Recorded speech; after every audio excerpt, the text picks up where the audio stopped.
Hello fellow bookworms, today's rabbit hole dive is brought to you by Arthur and George by Julian Barnes. Hey there, Editing Joe stepping in with a quick PSA.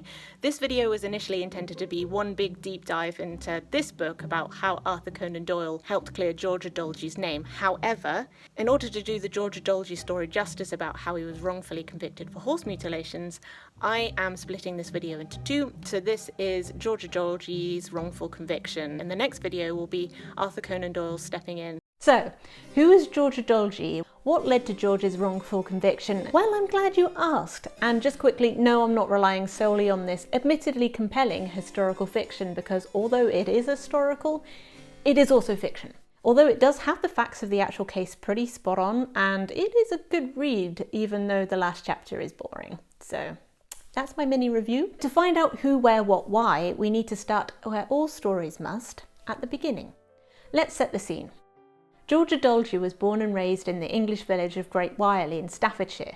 His father, Sir Edalji, was a Parsi from Mumbai who was converted to Christianity, moved to England and married an Englishwoman called Charlotte. Barnes has her as Scottish. Seriously, it's a great book, but still it's fiction, so some things, the personal stuff, doesn't always quite fit. Anyway, Sir Arthur was given the vicarage in Great Wyrely as a wedding gift.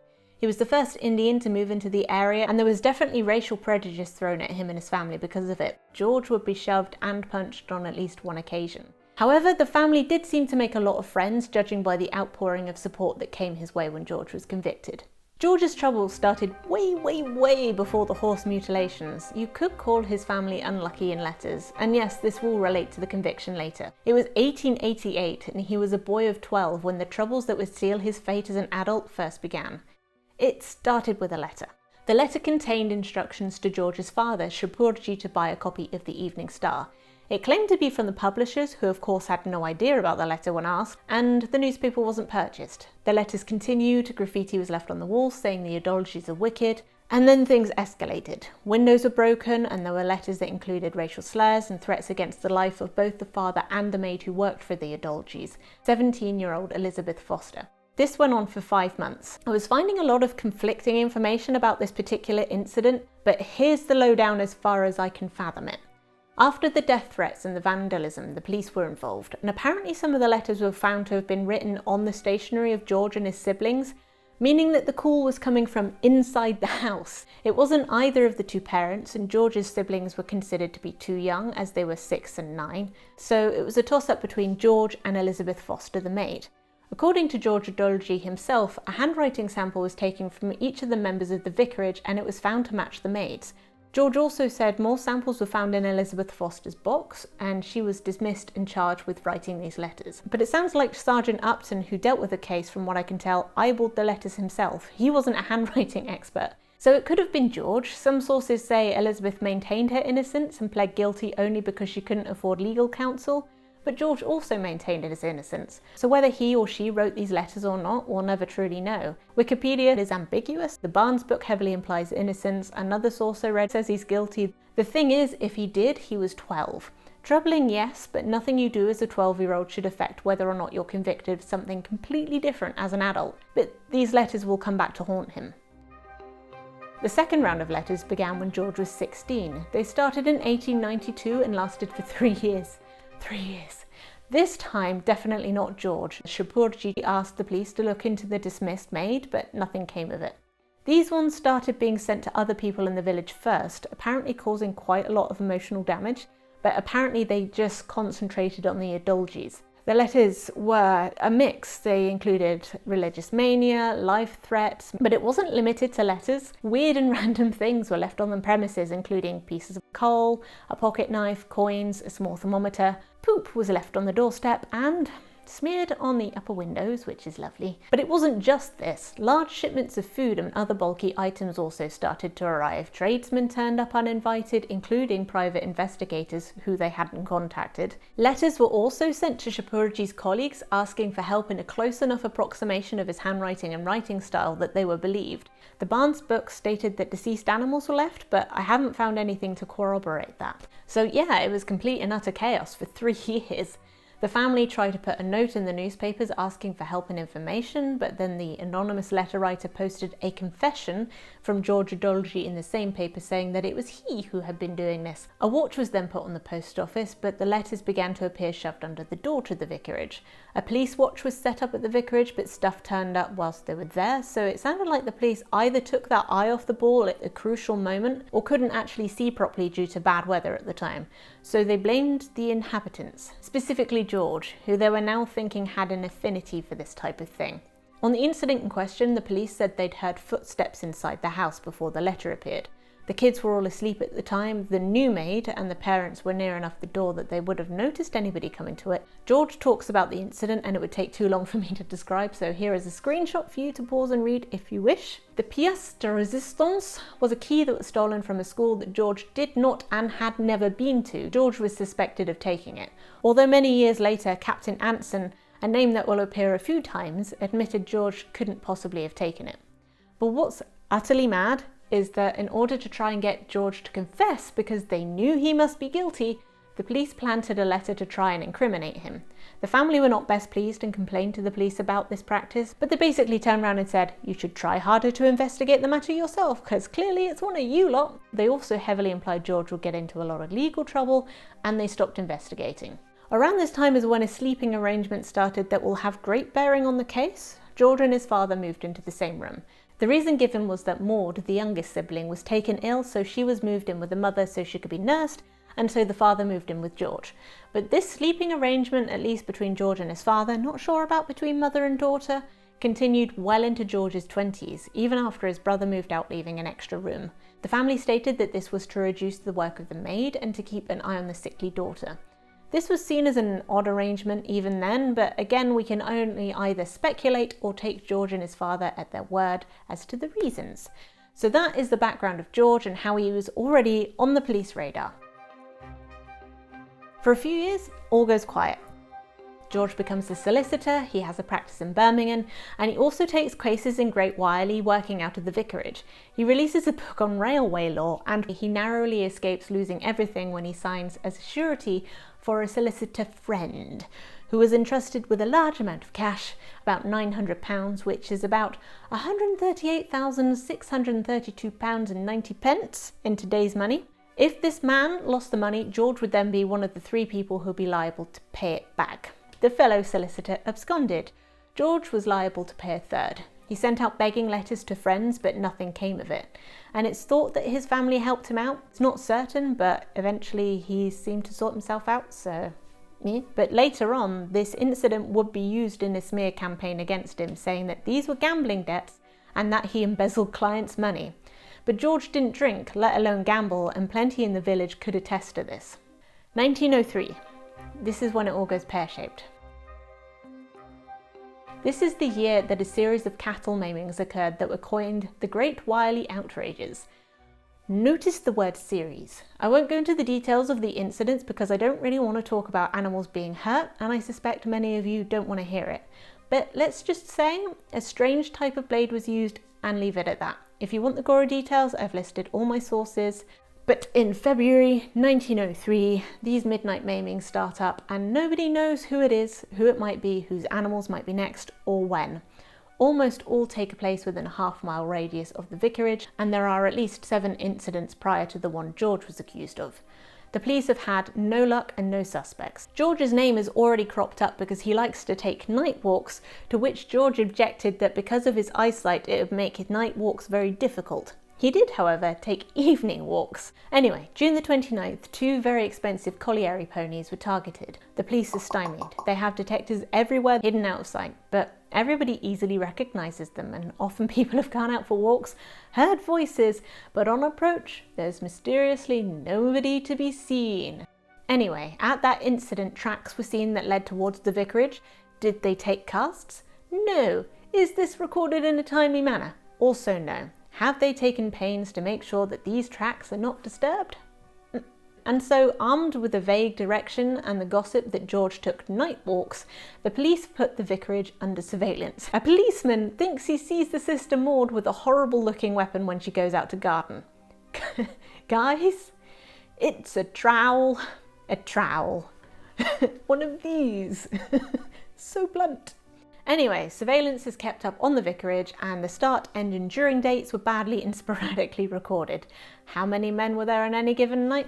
Meh. So amidst all of this, then what happens? If you guess letters, give yourself a pat on the shoulder. Trolls have always been here, they just used to have to try harder. Although with these letters, there are 3 different types of handwriting and style, and there are various sign-offs. It all gets a bit convoluted. The letters I'm going to focus on are the Wyrely Gang and the Great Wyrely letters, because these are the most damning to George. These ones were sent to the police and say Edalji was part of a group called the Wyrely Gang, headed by somebody they called the Captain. And the author knew who the other gang members were and that they would disclose who if certain conditions were met. The letter's author also claimed to be part of this gang. No proof of this gang's existence has ever been found. Also, the letters mention the crime being done with a hook, which they were not. Great Wyrely was, however, a real live kid who happened to take the same train to school as George took to work.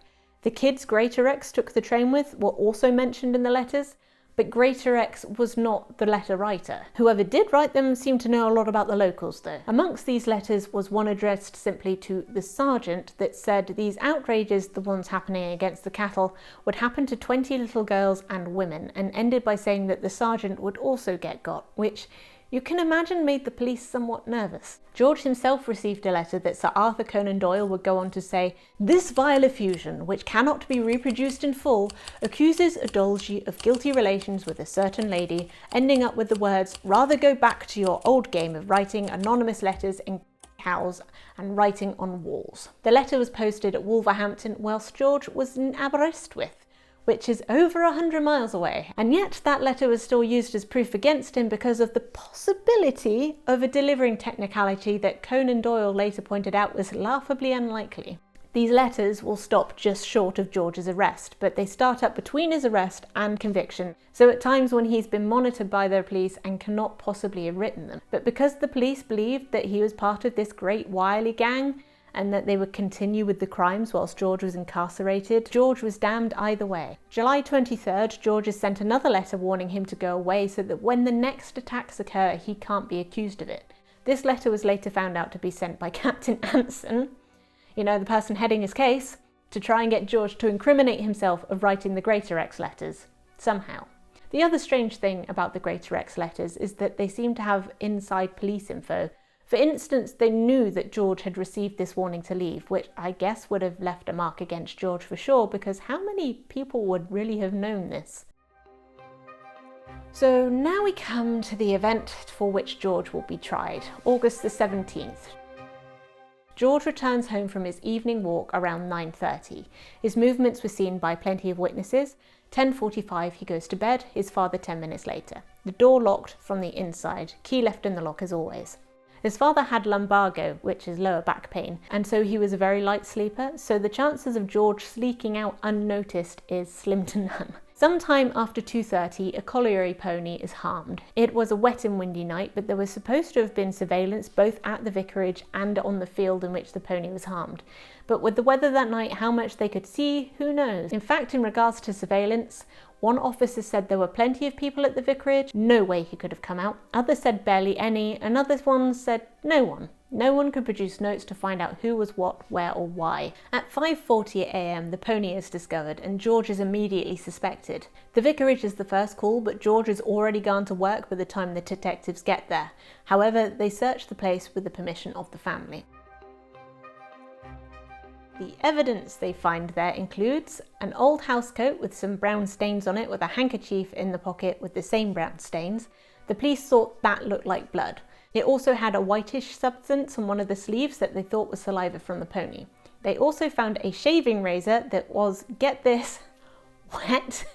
From the description of George, it sounds like it was one of these shaving razors, which I could imagine you could certainly cut a horse with, but to do the damage described would be nigh on impossible with that kind of blade. It's here that the trowel is discarded as a potential weapon. Too blunt. Oh, and they also found some trousers that they said felt damp and looked like they had some mud on the bottoms. I've walked through a muddy field after rain with permission one does not just get a bit of mud on the bottom of one's trousers. Also, they would have been soaked, not damp.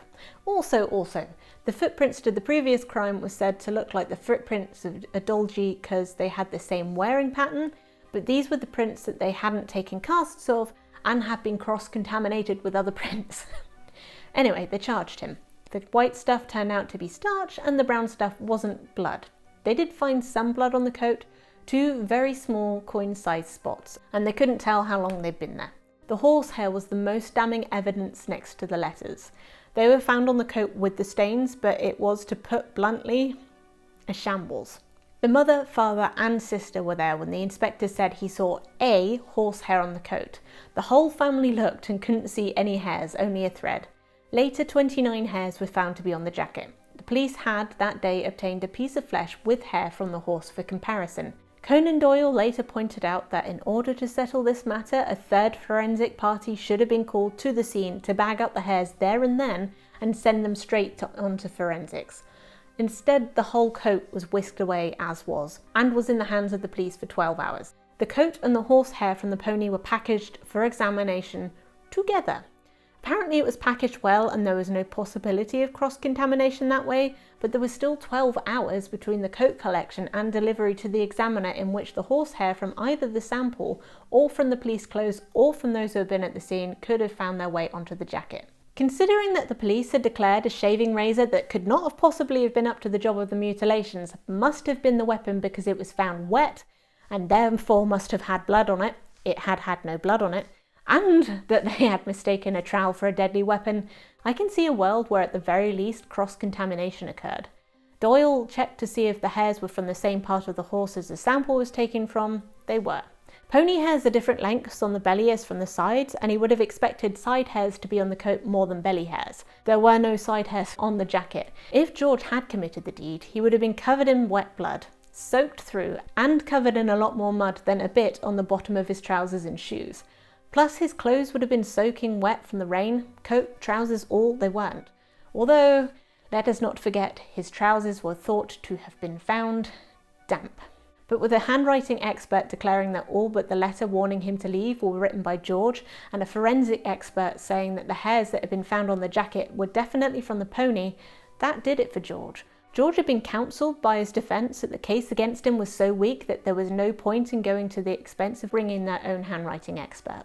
If only they had. But nonetheless, it was supposed to be customary when bringing in a handwriting expert to caution the jury against relying on handwriting evidence, as it's not foolproof science. But in the Edalji's case, that warning was not given.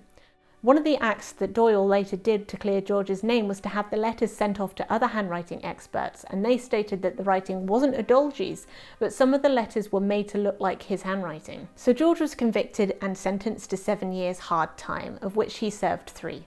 Even though the maimings and letters continued whilst George was in custody and then in jail, it wasn't seen as proof of his innocence because, well, if he was part of a gang, then he could have done at least one of the maimings, and then others in the gang could continue to maim and write letters. And with George in prison, they thought it would serve as an example to the others in the gang. So, in December 1903, the first petition was sent to the Home Office to try and overturn his verdict. It was supported by 10,000 people, including a former Chief Justice. But with thousands of petitions a year to the Home Office for wrongful convictions, there was little to no response. Although I did see something else saying Captain Anson had also written to the Home Office stating that Shapoorji didn't believe his son was innocent, so any further investigation would be pointless.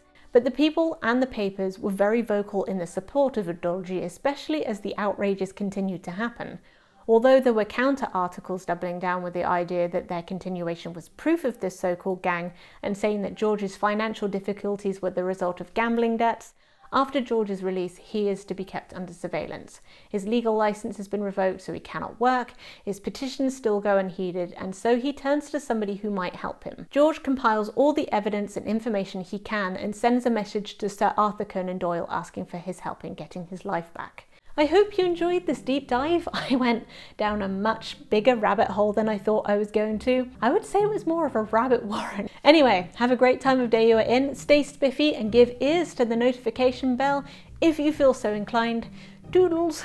Threats against the life of Lice. Threats against the lice. Don't threaten the lice. Whoops.